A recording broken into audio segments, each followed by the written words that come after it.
이렇게 한번 인사하겠습니다. 좋은 성도가 됩시다. 여러분, 좋은 성도가 되십시오. 좋은 교회는 어떤 교회일까요? 좋은 교회는 좋은 성도가 많이 있는 교회가 좋은 교회입니다. 좋은 성도가 많이 있는 교회가 좋은 교회입니다. 모든 성도가 좋은 성도가 되면 좋겠지만은, 그러나 지상의 교회가 그럴 수는 없고, 좋은 성도가 핵심을 이루어서 교회의 중요한 기반이 되어주는 교회가 있다면 그 교회가 좋은 교회인 것입니다. 건강한 교회, 좋은 교회, 주님이 기뻐하는 교회인 것입니다. 우리가 포기할 수 없는 것이, 우리 동원교회는 그런 교회가 되어야 되고, 그런 교회가 되기 위해서 좋은 성도가 되기를 위하는 그런 개별적인 결단과 그런 마음들이 있어야 되겠습니다. 그래서 좋은 성도가 많으면 많을수록 그 교회는 좋은 교회인 것입니다. 자, 그러면 좋은 성도는 어떤 성도가 좋은 성도입니까?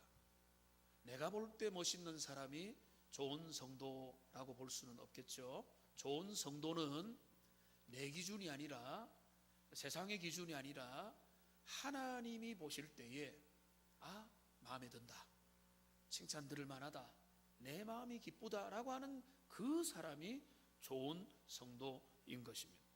그러니까 좋은 성도는 하나님이 보실 때의 시각이고, 제가 볼 때 성경을 쭉 보면 하나님이 기뻐하는 성도의 모습을 10가지, 20가지를 말할 수가 있겠는데, 오늘 우리가 읽었던 이 본문에 보면 좋은 성도는 누구냐라고 할 때 옆에 사람을 돌아보는 사람이다 라고 주님은 말하고 있습니다. 내 옆에 있는 형제를, 내 옆에 있는 다른 사람에 대해서 관심을 가지고 그를 눈여겨보면서 그의 죄악을 잘 교정해주고 그의 무거운 짐을 돌봐주는 그런 사람이다. 그 사람이 좋은 성도다. 그러니까 우리가 좋은 성도 막연하게 나는 좋은 성도 돼야지, 그래서 하나님의 복 많이 받아야지, 이런 막연한 게 아니라 성경을 보면 오늘 좋은 성도는 누구냐? 다른 사람을 돌보는 사람. 오늘 이 내용을 보면 1절에 보면 내 옆에 있는 성도가 범죄했을 때 그 사람을 바로 잡아주고 살펴주는 사람이다. 1절에 그렇게 나와 있죠.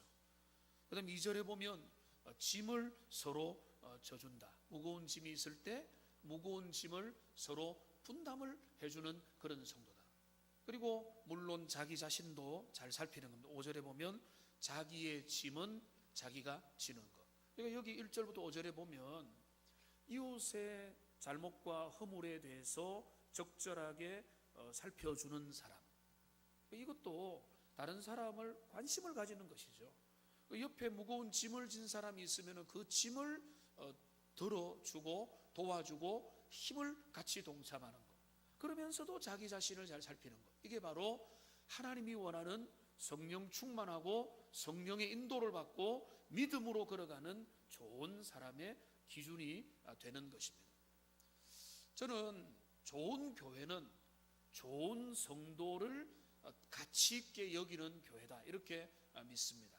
그 말이 무슨 말인가 하면, 어떤 누군가를 교회가 칭송하고 그를 앞자리에 세울 때, 왜 앞자리에 세우느냐라고 할 때, 그가 물질이 많아서, 그가 세상에서 위대하기 때문에가 아니라 그가 하나님이 원하는 가치를 많이 실현하기 때문에 누구도 존경하면서 그를 앞자리에 세우고, 당신이 리더십을 발휘하십시오라고 말할 수 있는 그 교회가 진짜 좋은 교회가 되는 것입니다.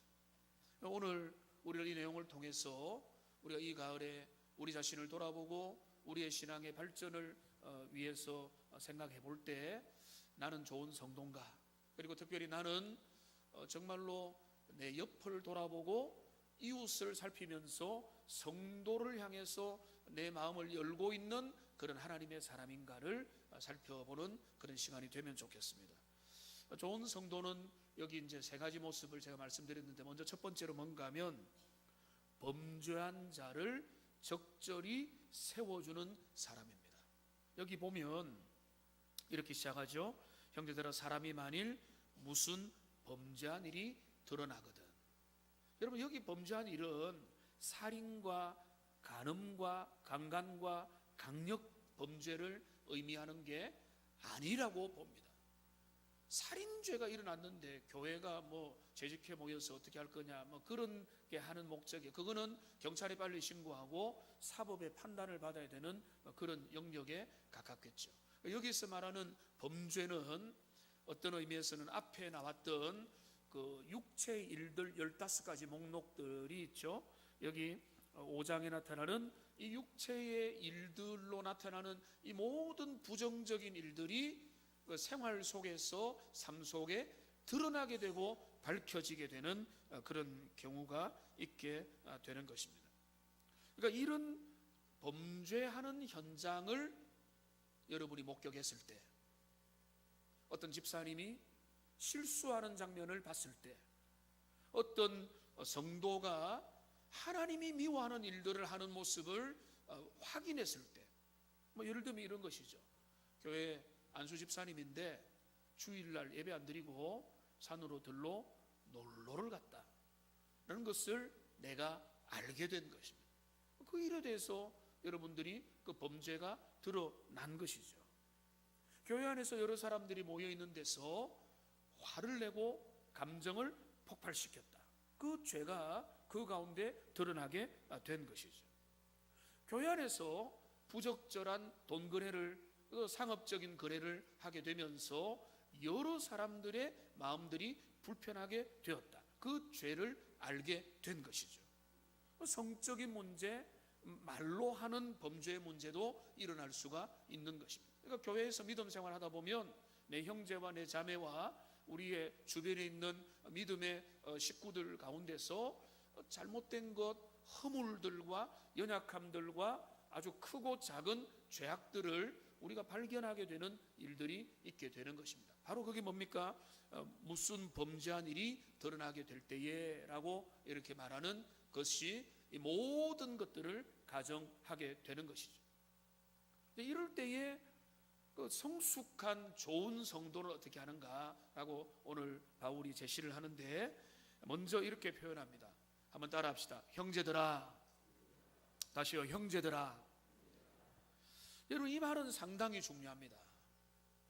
형제들아라고 하는 말 속에는 우리가 교회 안에 있는 허물과 잘못을 어떠한 시각으로 다루어야 될 건가를 보여주는 중요한 호칭입니다.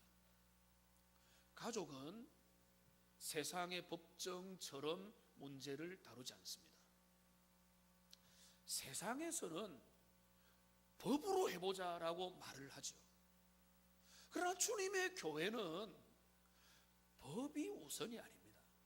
그거를 뭐로 알 수 있는가 하면 너희가 누구라고요? 형제라는 거죠. 형제. 형제요, 자매요, 부모요, 가족이라는 것입니다. 하나님 아버지를 모시고 있는 형제가 세상의 법으로 갑니까? 인간적인 법으로 따집니까? 자녀가 허물이 있을 때 어떻게 합니까? 그 속으로 그것을 감싸 안으면서 가슴 아파하고 지적을 하지만은 그 일에 대해서 혹시나 집 밖에 나갈까 봐 두려워하는 게 그 가족의 마음이듯이, 여기 너희가 범죄한 일들이 있을 때에 가져야 될 기본적인 자세가 뭔가 하면 너희가 형제라는 것을, 너희가 가족이고 너희가 하나님 안에서 한 식구고 한 그 가족이라는 것을 너희가 기억을 하라라고 주님이 말하고 있는 것입니다. 이런 공동체적인 시각을 가지고 가족이라는 개념을 가지지 않고 그저 교회의 모든 것들을 편리하게 세상의 방식대로 이렇게 처하려고 한다면 그거는 하나님이 교회를 세운 본질을 놓쳐버립니다. 모든 것들을 따지기 전에 우리는 하나님의 공동체를 주님이 유기적인 가족이요 우리의 공동체로 불러주셨다는 것을 기억을 해야 되는 것입니다. 그러니까 범죄한 일이 드러날 때에, 그것을 여러분이 바라보게 될 때에, 여러분이 그것을 보게 되었을 때에 너희는 가족으로서, 그 다음에 여기 뭐라고 합니까? 신령한 너희는 이라고 말하고 있습니다. 신령한 너희는. 신령한 너희는 이라는 말은 뭔가 하면 성령 안에 있는 너희는 이란 말입니다. 그러니까 지금 그 문제를 누가 적절히 다룰 수 있는가 하면 성령 충만한 하나님의 사람이 그 문제를 적절히 다루어야 된다는 말입니다. 세상의 방식과 세상의 상식과 세상의 이론을 가지고 함부로 다루면 피가 철철 흘러나오게 되는 것입니다. 마치 수술을 집도하는 의사가 그 칼과 그 모든 그 도구를 조심스럽게 다루어서 마취를 하고 배를 가르고 그 안에 있는 내장들을 조심스럽게 살피듯이 교회 안에서 나타나는 연약한 자들의 문제는 절대로 함부로 쉽게 다루어서는 안 된다. 여기 신령한 너희는 이라는 말은 뭔가 하면 성령 안에서 하나님의 마음을 가지고 이 문제를 다루어야 된다는 것을 암시하고 있는 것입니다. 그러니까 교회가 가장 위험한 방법은 뭔가 하면 세상의 방식대로 손쉽게 처리하는 것입니다. 법대로 하자. 여러분, 이거는요 교회가 해야 될 말이 아닌 것입니다. 그를 형제요, 그를 자매요, 그를 하나님께서 우리 안에 하나 되게 하신 한 형제로 알고 그를 바라보는 마음으로 주님의 모든 사람을 바라볼 수 있어야 되는 것이죠. 그게 여기 연결돼서 또 말합니다. 범죄한 일이 드러나거든 신령한 너희는, 그 다음에 뭐라고 했습니까? 온유한 심령으로. 한번 따라 합시다. 온유한 심령으로. 여러분, 이 자세를 유지해야 된다는 것이죠. 형제의 허물, 자매의 잘못, 내가 좋아하던 싫어하던 사람들의 문제를 봤을 때 여러분의 마음속에서 그 문제를 다루는 첫 번째 원칙이 뭔가 하면 그 마음에 온유함과 부드러움이 그 속에 있어야 됩니다. 그거 없으면 나서면 안 됩니다. 그러면 일을 거르치는 겁니다. 하나님의 의를 이룰 수 없는 것입니다. 온유한 심령이 있어야 됩니다. 온유한 심령은 뭔가 하면 거기에 나의 주관적인 감정이 개입되지 않겠다고 하는 선언인 것입니다.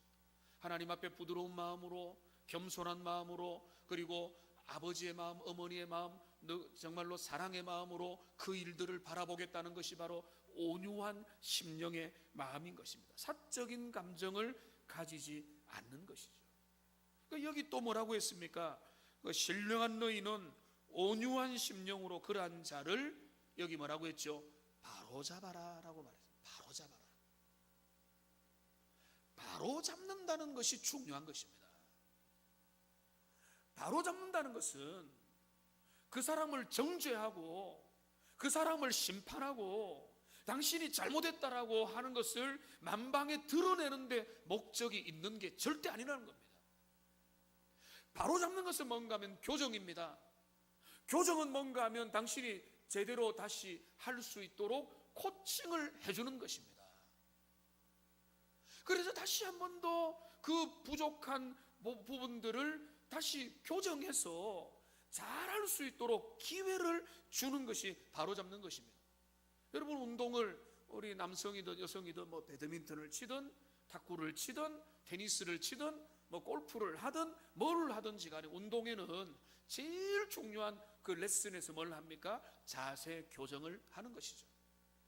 그 자세를 교정하는 이유가 정말로 어렵습니다. 그래서 어떤 분한테 이런 이야기를 들었는데 차라리 앞에 운동을 안 한 사람들을 가르치기가 훨씬 쉽다는 거예요. 왜? 그 사람은 자세가 완전히 처음부터 완전히 배울 수 있는데, 그러나 10년 하고 20년 운동을 한 사람은 잘못된 자세로 굳어 있기 때문에 그 자세를 뜯어 고치는데 너무나 힘들다는 거죠. 여기 지금 범죄한 사람이 있을 때에 그 사람의 허물을 다루는 중요한 방법이 뭔가 하면 온유한 심령으로 성령 안에 있는 하나님의 사람이 그를 바로 잡을 수 있도록 하는 것이 중요한 목표가 되는 것입니다. 그거를 만방에 알리고 그거를 그 사람이 너 잘못했지라고 고발하는 것은 사탄이 하는 것입니다. 마귀가 하는 것입니다. 마귀는 정죄하는 일이지 하나님의 사람들은 절대로 정죄를 먼저 해서는 안 되는 것입니다. 그런데 이 내용에 대해서 마태복음 한 17장쯤에 연결되는 예수님의 아주 구체적인 내용을 말씀합니다. 예수님은 이제 갈라디아서 6장을 마태복음에서 더 상세하게 말하는데, 만일 형제가 잘못하거든, 형제가 잘못한 일을 발견하거든, 먼저는 1대1로 만나라 라고 말하고 있습니다. 너는 먼저 가서 그 형제를 만나서 그가 그 잘못했던 부분에 대해서 이야기를 하라. 만일 그 형제가 그 말을 들으면 너는 그 형제를 얻는 것이고 그를 세워주는 것이다 라고 말하는 것이죠. 그런데 만일 1대1로 만나서 그 사람이 하나님 앞에서 잘못한 것이 분명한데도 그 일에 대해서 모른 척하면 그 다음에 뭐라고 합니까? 2사람, 3사람을 데리고 가라는 겁니다. 그래서 그 일들에 대해서 정확하게 다시 한 번 더 재확인을 해서 그 절차를 밟아서 그 사람에게 잘못한 일에 대해서 증인을 삼고, 그리고도 잘못한 일에 대해서 회개하지 않는다면 이방인처럼 여겨라 라고 말하고 있어요. 이게 예수님이 가르쳐준 절차인데 많은 사람들이 이 절차를 어겨버리는 거예요. 여러분 이야기할 것 없이 제 이야기를 해야 여러분들 좀 더 마음도 편하고 좋을 것 같습니다.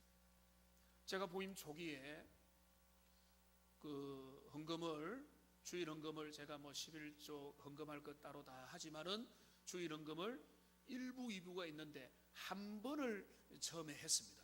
한 주인지 2주인지를 했는데 한 분이 조용히 저한테 오셔가지고, 목사님 혹시나 헌금 하시겠지만은 이러이러한 생각을 할 수가 있습니다 라고 했죠.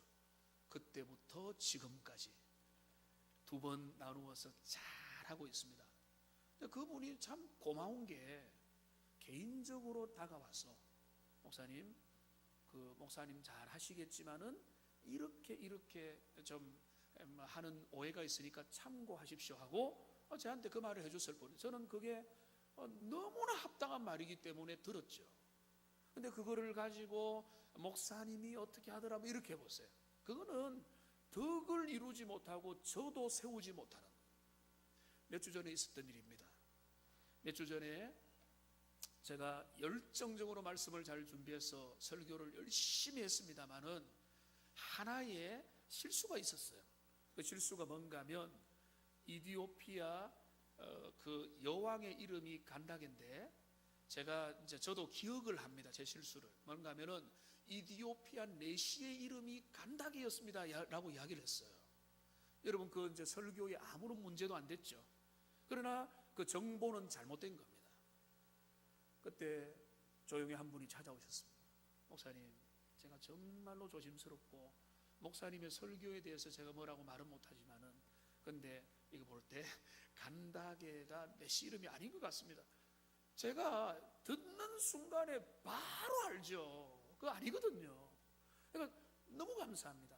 너무 감사합니다. 그리고 왜 감사한가 하면 2부 설교를 해야 되는데 2부 설교에서 정보를 제가 그냥 흘러서 몰랐던 부분들, 놓쳤던 부분을 교정할 수가 있었는데, 그러니까 그 말씀을 하면서도 제 안에 미안하면서, 목사님 제가 이 말을 하는 것은 아닌 게 아니라 그 말을 적극적으로 해주십시오라고 제가 이야기를 했는데, 여러분 형제와 자매의 잘못을 여러분 봤거든. 그 사람한테 찾아가십시오. 그 사람한테 그 허물을 조심스럽게 온유한 심령으로 이야기를 하십시오. 그리고 하나님 앞에 맡기십시오. 그리고 그 사람이 성령의 사람이라면 그 부분을 받아들일 것입니다. 그리고 하나님 앞에 돌아볼 것입니다. 그러나 우리가 그 방식을 잘못하면 옳은 말이라도 의를 세우지 못하는 경우들이 많이 있습니다. 그러니까 그 사람에게 가서 그 사람에게 그 관심사를 말해야 되는데 빙 둘러서 가서 하는 거는 그 사람에게 닿지 않기 때문에 많은 사람들이 그런 것 때문에 힘들어하고 고통을 당하게 되는 것입니다. 그러니까 예수님은 이 내용을 말하면서 너는 형제가 잘못한 범죄한 일을 바라보거든 신령한 너희는 온유한 마음을 가지고 그를 바로잡는데, 그가 잘 서는데, 코칭을 잘하는데 목적을 두면 너는 좋은 그런 성숙한 사람이 되는 것이다. 잠언 27장 6절 말씀을 한번 보실까요? 같이 한번 읽겠습니다. 친구의 아픈 책망은 충직으로 말미암은 것이나 원수의 잦은 입맞춤은 거짓에서 난 것이니라. 여러분 그렇죠? 저도 보니까 목회를 해오면서 개인적으로 저를 찾아와서 저에게 조언을 해주는 분은 저를 사랑하는 사람이고 저를 위하는 사람이라는 것을 저는 진작부터 알고 있습니다.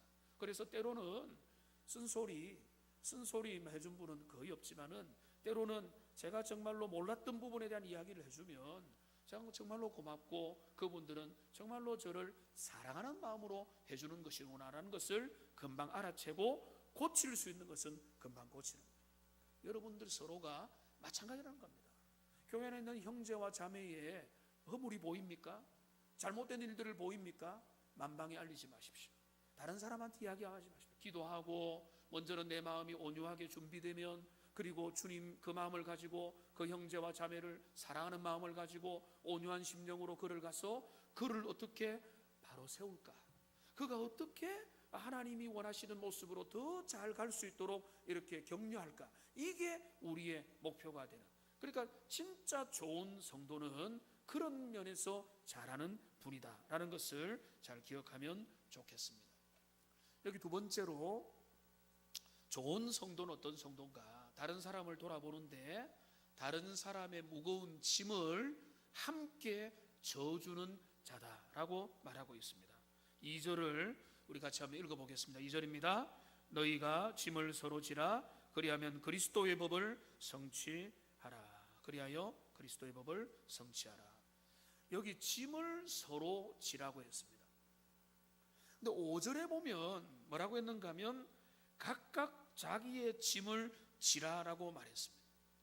그러니까 이거를 모순적으로 보일 수 있겠지만은 주님은 우리에게 두 가지를 다 요구를 하는 것입니다. 짐을 함께 질 것도 있고 개인적으로 자기가 감당할 짐은 자기가 지라는 것입니다. 어깨 매는 책가방을 함께 멜 수는 없지 않습니까? 인도네시아 단기 선교를 지난 6월입니까 갔을 때 개인의 짐은 자기가 챙겨야 되는 거죠. 나의 옷과 그 다음에 세면도구를 챙기고 그 다음에 성경책과 뭐 필요한 거 챙기는 거죠. 그거는 개인의 몫입니다. 그거는 자기가 감당해야 되는 것입니다. 그런데 또 뭐가 있는가 하면 의약품과 거기에 드릴 선물과 여러 가지 뭐 장비들과 몇 가지가 있었습니다. 그러니까 선교위원회가 어떻게 했습니까? 다 해서 본당에 모여가지고 개별로 분담을 다 했습니다. 저도 한 움큼 가져가서 그거를 내 짐에 함께 실었던 것이죠. 모든 선교에 동참했던 분들이 그 짐을 나누어서 실었던 겁니다. 왜 나누어서 실죠? 그거는 공동의 짐이기 때문에 그런 것입니다. 근데 진짜 흥미로운 게 여기 2절에 나타나 있는 짐이라고 하는 짐과 5절에 나타나 있는 짐이 헬라어 단어가 다릅니다. 똑같은 단어가 아니에요. 2절의 짐은 바로스이고 5절의 짐은 포르티온입니다. 그러니까 2절의 짐은 한마디로 말하면 화물이고요, 5절에 있는 짐은 배낭을 메는 짐이라고 보면 됩니다. 그러니까 우리의 삶에는 두 가지 짐이 다 있다는 것이죠. 내가 감당해야 될 내 몫의 짐이 있는 것이고 우리가 감당해야 될 공동체의 짐이 함께 있는 것입니다. 그러니까 하나님 앞에 성숙한 성도는, 여러분 잘 들으십시오, 내 짐만 잘 지면 된다? 여러분 그게 아닙니다. 그건 어쩌면은 0입니다. 0. 마이너스는 아니겠지만은 0입니다. 내 짐만 잘 지면. 그러나 주님이 원하는 길은 뭔가 하면 내 짐을 지고 공동의 짐도 함께 감당하는 겁니다. 이게 주님이 원하는 아름다운 성숙해가는 하나님의 사람의 모습이 되는 것입니다. 자기 책임과 의무도 감당하되 또 공동 전체를 향한 그 몫을 감당해 주는 것, 이게 바로 그런 것이죠. 교회의 비전센터를 지었습니다. 여러분, 이것을 어떻게 지었습니까? 교회가 함께 짐을 지면서 지었던 것입니다. 여러분, 그렇게 여러분들이 분담하고, 여러분이 지금도 많은 재직들이 구장금을 매월 하면서 주님 앞에서 내가 이거는 내 집입니다, 이거는 내가 나 몰라라 해야 될 짐이 아니라 내가 주님의 몸된 교회를 사랑하고 내 교회요 내 가족이기 때문에 내가 그 일을, 나에게 주어진 일을 감당하는 게 맞습니다라고 그 짐을 감당해 왔기 때문에 교회가 그 역할을 감당할 수가 있었던 것이죠. 제가 우리 장의자 본당에서 옮길 때 우리 청년들과 우리 젊은 집사님들과 우리 여러 장로님들과 함께 이 밖에서 기분 좋게 사진을 찍은 이유는 단 한 가지입니다. 나는 일을 안 했습니다. 그러나 많은 분들이 공동 책임을 가지고 그 일을 하는 모습을 볼 때 그게 교회가 할 일이기 때문에 감사하고 뿌듯했던 것이죠. 그리고 이 본당의 장의자를 할 때 서로가 마음을 모아서 분담하는 그 모습이 짐을 서로 져주는 교회의 모습이기 때문에 그렇습니다. 그렇기 때문에 여러분 가정도 그렇고 주님의 몸된 교회 공동체도 그렇고 여러분 좋은 성도가 되기 원하고 더 발전하기 원한다면 나의 짐을 질 뿐만 아니라 공동의 짐을 함께 지고 서로의 짐을 분담해서 지어주는 하나님의 사람들 되시기를 주님의 이름으로 축복합니다. 그게 하나님이 원하시는 아름다운 사람의 모습입니다.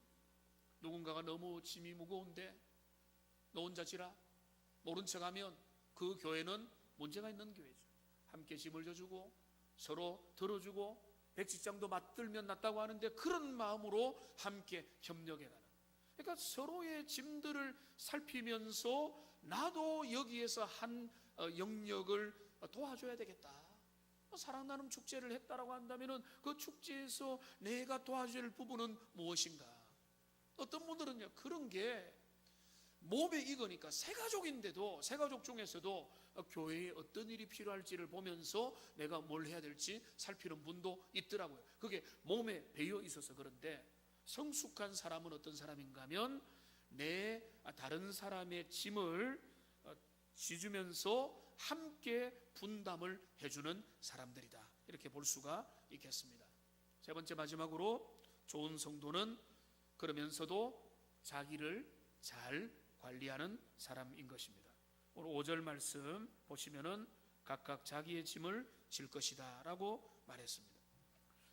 영적으로 성숙한 사람은 다른 사람을 돌아보고 다른 사람의 잘못도 교정해주고 그 사람의 영적인 상태도 파악하는 그 일들을 하지만 그 모든 일을 하면서도 자기를 돌아보는데 절대로 게으르지 않는 사람이에요. 이거를 놓치면 아주 위험해지는 것입니다.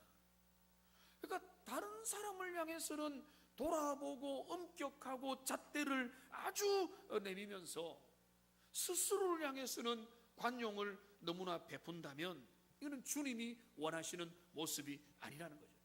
우리 주님이 말씀하는 온유는요, 저는 그렇게 해석을 합니다. 온유는 뭔가 스스로 향해서는 엄격하고 다른 사람을 향해는 부드러운 것, 그게 온유입니다. 연약한 자들, 범죄한 자들, 실패한 자들, 무너진 자들, 하나님 앞에 더디게 발전하는 사람을 보면은 답답하지만은 그들을 그리스도의 마음으로 참고 기다리는 것, 그게 온유죠. 그러나 나 자신을 향해서는 하나님의 불꽃 같은 눈으로 나 자신을 바라보고 살피고 점검하는 그 사람이 바로 온유한 사람인 것입니다. 그러나 정반대가 얼마나 많습니까? 스스로를 향해는 너그럽고 나와 내 가족을 향해서는 아주 너그러운 잣대를 대고 다른 사람을 향해서는 엄격한 잣대를 댄다면 그거는 주님이 원하는 모습이 아닌 것입니다. 그리고 내 자신만 지키면 되겠다라고 생각하면 그거는 진짜 성숙이 아니라는 거죠. 그거는 0입니다. 0. 아니 플러스 1 정도가 될 수도 있죠. 나를 지키는 것도 중요한데, 그러나 주님이 원하는 것은 나를 지킬 뿐만 아니라 다른 사람도 지키는 사람이 되어라 라고 주님이 말씀하고 있는 것입니다. 자신에게도 엄격하고 스스로를 영적으로 돌아보면서도 다른 사람을 향해서는 온유한 심령으로 대할 수 있다면 그 사람이야말로 진짜 부드러운 사람이 되는 것입니다. 그래서 오늘 3절에서 3절과 4절을 보시면 이렇게 말합니다. 만일 누가 아무것도 되지 못하고 된 줄로 생각하면 스스로 속임이라 각각 자기 일을 살피라. 누군가 범죄했을 때 그 범죄를 다루고 다른 사람을 향해서 입을 대고 다른 사람에 대해서 이야기를 해야 될 그런 자리에 있고 위치에 있고 그런 자격이 있는 사람들은 그럴수록 스스로를 살피면서 자기 반성, 자기 갱신, 자기 개혁을 향한 노력을 하지 않으면은 다른 사람들을 향해서 말만 하고 나를 향해서는 주님 앞에서 발전하지 못하는 아주 위험한 외식하는 그리스도인이 될 수 있는 그런 잘못에 빠지게 된다고 해야 할 수 있는 것입니다.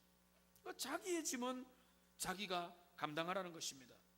자기의 짐은 뭡니까? 많은 것이 있겠지만은 그 중에 대표적으로 말하면은 하나님 앞에 자기가 은혜로 붙잡혀 사는 것입니다.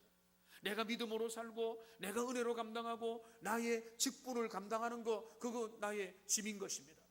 또 여러분의 짐이 뭡니까? 여러분의 경제적인 면에서 여러분 내 앞가림하는 것입니다. 내가 남에게 꾸이지 아니하고 내 삶에서 나의 현재와 미래와 내 가정을 열심히 견고하게 그 의식주 문제를 해결하기 위해서 부지런히 먹고 살기 위해서 애를 쓰는 것, 일하기 싫거든 먹지도 말라고 하는 주님의 교훈을 따라서 내 앞가림을 하고자 하기 위해서 최선을 다하는 것, 그게 바로 자기의 짐을 지는 것이죠. 신앙의 기본적인 것들을 감당해 나가는 것입니다. 그러니까 지금 성숙한 사람이 누구냐, 좋은 성도가 누구냐라고 할 때 자기의 짐을 지고 그리고 다른 사람의 짐도 져주는 사람, 이렇게 될 수가 있는 거죠. 그러니까 기본이 뭔가 하면 자기 짐은 자기가 감당하는, 내 몫은 감당하는. 그러니까 저는 여러분들이 마이너스가 있고 플러스가 있고 제로가 있는데, 여러분 마이너스 성도는 절대 되지 마시고 여러분들 중에 그냥 제로의 성도 되는 것으로 내 것, 내 믿음, 내가 주일 성수하고 내가 하나님 앞에 있는 이 정도 지켜나갔지라고 하는 거기에서 한 걸음 두 걸음 더 나가서 플러스를 만들어가는 하나님의 사람이 되면 좋겠습니다. 그러니까 그거는 뭔가 하면 다른 사람의 약함들을 살필 줄, 옆을 보고 주변에 손을 내밀고 다른 사람을 위해서 살피고 그들의 짐을 져주는 데까지 가게 되는 것, 그게 하나님이 원하는 그 교회 공동체의 비전과 이상이 될 것입니다. 고린도전서 10장 12절 말씀은 이렇게 우리를 경고하고 있죠. 같이 한번 읽어보겠습니다. 그런즉 선줄로 생각하는 자는 넘어질까 조심하라. 자기를 살피라는 것이죠. 이 말씀을 좀 이렇게 정리를 해보겠습니다. 오늘 이 말씀의 모든 정신은 빌립보서 2장 4절에 다 나와 있다라고 봅니다. 빌립보서 2장 4절 같이 한번 읽어보겠습니다. 각각 자기 일을 돌아볼 뿐더러 또한 각각 다른 사람들의 일을 돌아보아 나의 기쁨을 충만하게 하라. 여러분들 좋은 성도가 되시기 바랍니다. 좋은 성도는 어떤 성도냐? 성경이 말합니다. 자기 일을 살피고 자기 일을 돌아보고 그리고 다른 사람들의 일들을 돌아보면서 다른 사람의 무거운 짐을 옆에서 분담하고 도와주고 그들을 세워주는 그런 사람이 좋은 성도라고 했다면 우리는 더욱더 힘써서 연약하고 힘에 부처하고 어려워하는 분들을 돌아보면서 여러분 나아가시고 여러분 자신도 스스로를 항상 살펴서 자신의 짐도 지고 다른 사람의 몫도 감당하는 좋은 훌륭한 하나님의 성도들 다 되시기를 주님의 이름으로 축복합니다.